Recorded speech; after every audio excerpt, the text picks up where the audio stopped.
Yo les geeks, aujourd'hui on se trouve pour une toute nouvelle vidéo les gars. Aujourd'hui on va parler de foot. Je sais, c'est un sujet très inhabituel sur la chaîne.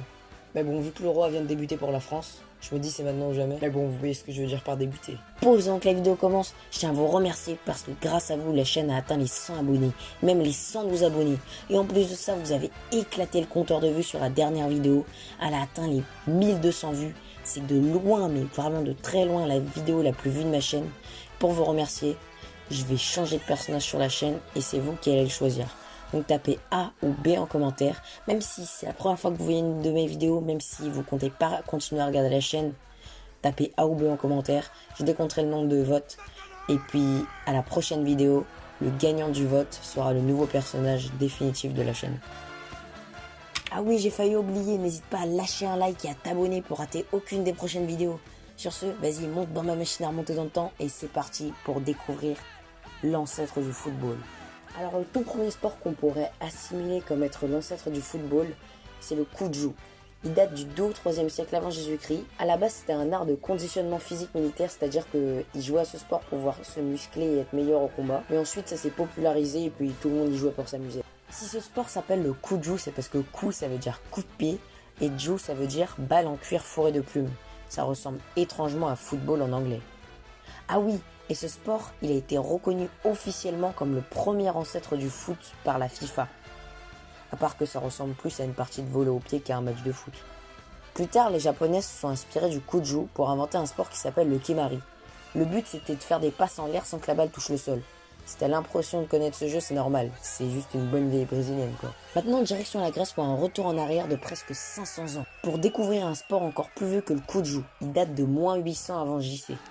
À l'époque, les gens ils kiffaient jouer à l'épiskyros et à la féninde. C'est deux sports de balle avec énormément de contact. Les Romains, eux, ils décident d'inventer un mix des deux sports pour créer l'arpastum. C'est un cousin du football. Les Gaulois du nord de la France, ils jouaient aussi à l'arpastum. Sauf que eux, vu qu'ils trouvaient que les règles ils étaient un peu trop compliquées, au fur et à mesure du temps, ils les ont simplifiées. Et ça a créé encore un nouveau sport qui s'appelle la soule. Le but de la soule, c'était une équipe d'emmener la balle d'un endroit à un autre. Par exemple, si on jouait à la soule dans un jardin, le but ce serait d'emmener la balle qui est à côté de l'arbre jusqu'au portillon. Sauf qu'il y a une deuxième équipe qui essaye de nous en empêcher. Et tellement la soule est populaire en France que le sport se répand jusqu'en Angleterre. Et que ce soit en France ou en Angleterre, le sport reçoit plein d'interdictions.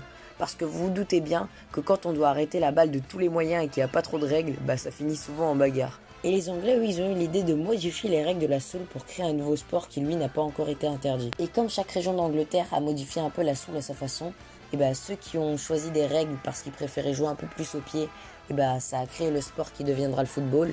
Et ceux qui préfèrent un peu plus jouer à la main, ça a créé le sport qui deviendra le rugby. D'ailleurs, petit fun fact, avant les gens, que ce soit dans le tout début du rugby ou le tout début du football, on utilisait les balles de la soule.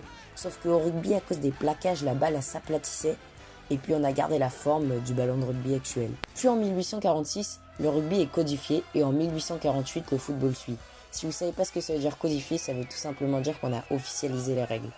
Pour finir, le football évolue et se popularise en Angleterre, puis se répand dans le monde entier pour devenir le football que vous connaissez aujourd'hui. Merci d'avoir suivi la vidéo jusqu'ici, j'espère que j'ai répondu à toutes vos questions, et n'hésitez surtout pas à partager la vidéo à un maximum de vos proches.